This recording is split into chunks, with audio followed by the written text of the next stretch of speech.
Hi everyone, this is Kari with Temple of Geek, and I'm here with my amazing colleague and friend Suhaila. Hello, hello. Today we're going to be talking about an amazing new animated show coming out on Cartoon Network and on Max. It's called Iyanu. Iyanu is based on a graphic novel series, Iyanu Child of Wonder, by Unique Studios and Dark Horse Comics.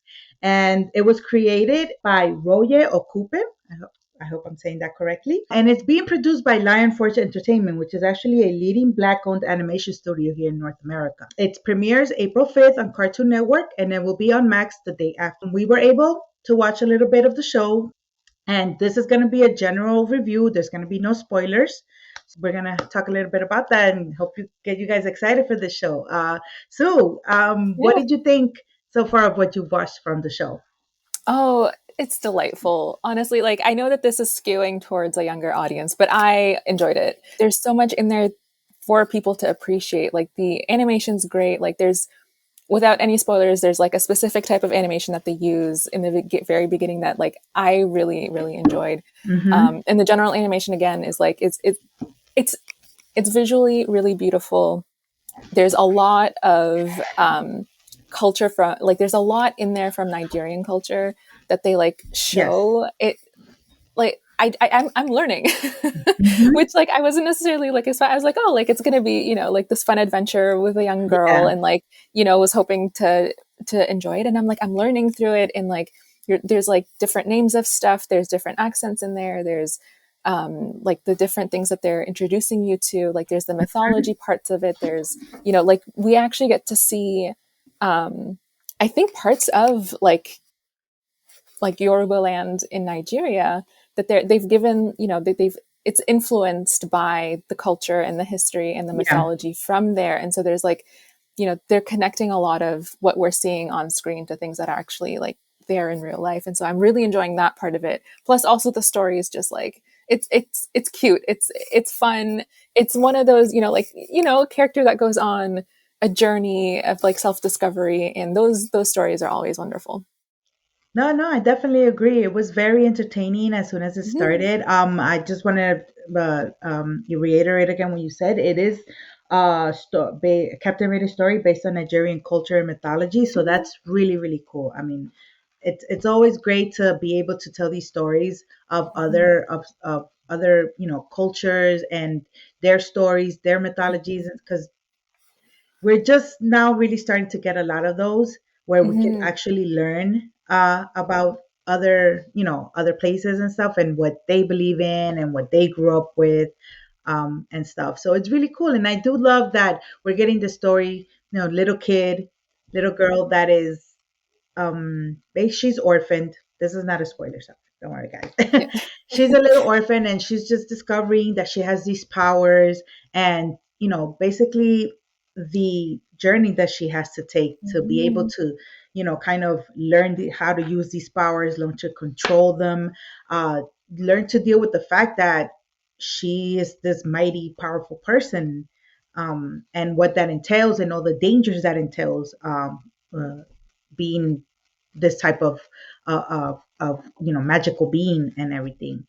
Mhm. And it's beautiful also the characters that she's going to be surrounded by, helping her out on this journey and everything. And it's really, really, I love that they really incorporated not only, you know like factual stuff of the culture and everything, but also the magical, the way Mhm. they incorporated both things. It works really well. Like you said, the animation is so cool.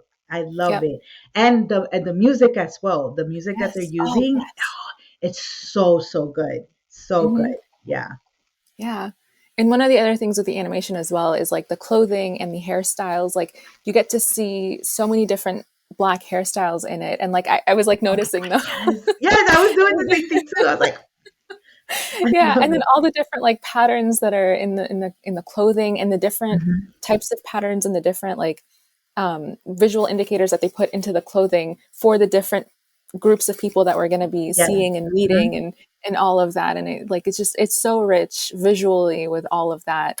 And I think that also comes from the fact that it was a graphic novel as well, and so a lot of that would have been in the visuals of the graphic novel too. Yeah.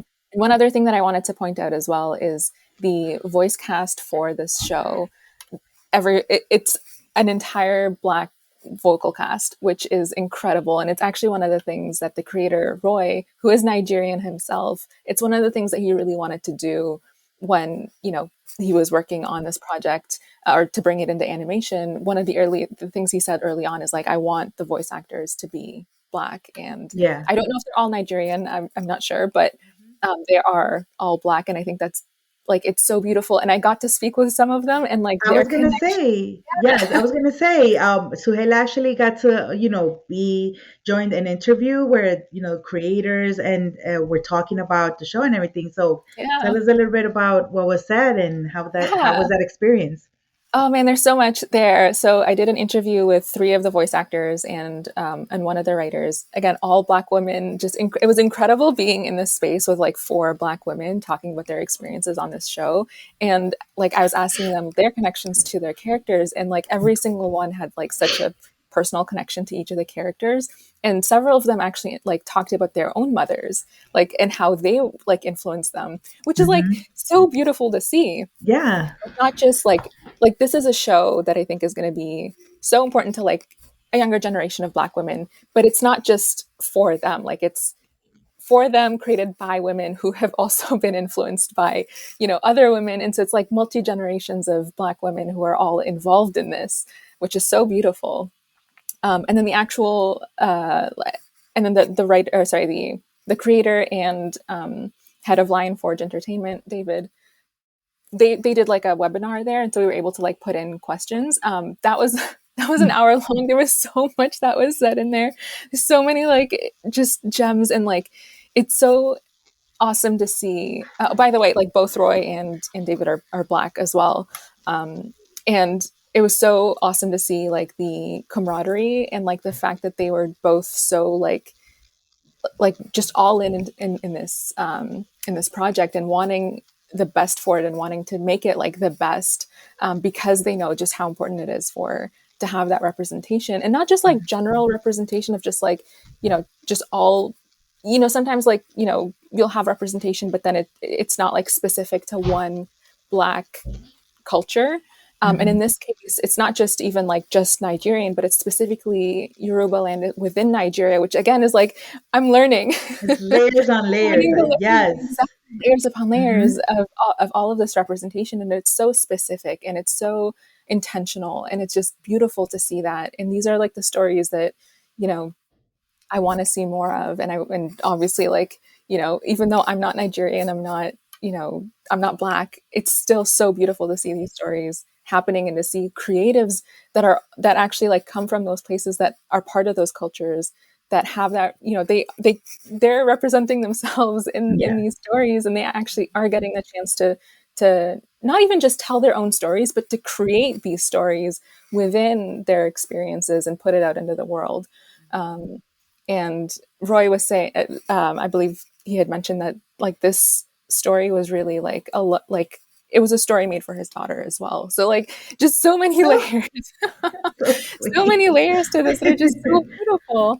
And like we definitely need more and more stories like this, and it's exciting to see that this is a show that's going to be on big networks like Cartoon Network, Hmm. like is huge. Like it's one And of those, on Max. and on Max, but And on it's going to be Max. both on TV I. and streaming. And it like, it's Hmm. I believe 12 episodes or 13 episodes like weekly. And so like it's going to have a long run, and it's going to be available for kids and adults to watch alike for such a long time. And I hope that Yeah. it is successful, and that people do watch it and they get those numbers, so they can keep making more and more of these stories, and more creatives of all backgrounds, and specifically, underrepresented backgrounds, get an opportunity to do stories like this, and actually Yeah. like bring to life their own stories.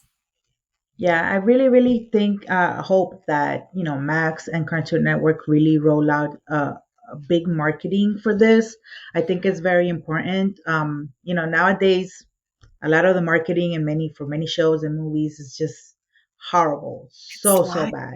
Yeah. Slacking like crazy. And So the I thing really is, hope that this is not going to fall into that trap. I hope so. Yeah. Yeah, and it seems like it's a project that they have put in a lot of time. Like it's been years in the making, from what Roy and David were saying, like it's been a long time coming, and they've put in a lot of time and effort, and obviously like this the like the studios as well as like the production companies, like they've put in, like they've invested in this, right? Yeah. Cartoon Network and Max and everybody, all the other companies, Lion Forge, they've all invested so much into this, and so it would really like I I'm seeing that they're doing marketing, and I'm hoping that they're marketing it correctly, because obviously like Mhm. we're not necessarily the target demographic, although again I think it's still going to be really entertaining for somebody, people in our age range Yeah, yeah, as yeah, of well. course. But Yeah. I hope that they are also marketing it to the younger generation, and they're focusing their marketing to people who will actually be the right audience for this, to be watching it Mhm. week after week after week. Because yeah, it is a beautiful story from what we're seeing. Like it's so good. And I hope that like because they've already invested so much into it, that they are also investing in the marketing as well. Mhm.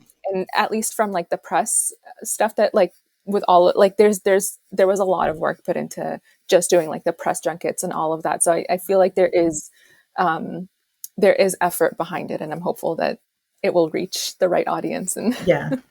and people will watch. Yeah, no, definitely. I hope so too. I really, really hope that people are gonna get invested in this so we can continue, like you said, to not only get more of this show, but more of the same type of shows and stuff. Yeah. So, guys, please, April 5th comes out on Cartoon Network, and then it will be out on Max the next day. So make sure to tune in. Hmm. Um, so yeah, I really hope that this is gonna blow up. I really hope so. All right, so this is gonna wrap up this episode of Temple of Geek podcast. We want to thank you for everyone who tuned in today, especially Larry Sue. Thank you so much for being here. Thank you. We are gonna just a quick side note. We are gonna be making episodic reviews of the Mhm. show. That way we could talk about it a little bit and get everybody's input and what you thought about it and stuff. So hopefully you'll join Mhm. us for that. But if you have any questions or comments, feel free to hit us up. We are on TikTok, we're on Blue Sky, here in YouTube, and we also have a Discord now, Temple of Geek Discord. So make sure to join us. So you can have conversations, you could get in contact with us, and have fun geeking out on everything that's nerdy and pop culture. Um, Anything else, you could head over to templeofgeek.com for anything else that you want to geek out on. Anyway, guys, we'll see you in the next one, and have a good night. Bye. Bye.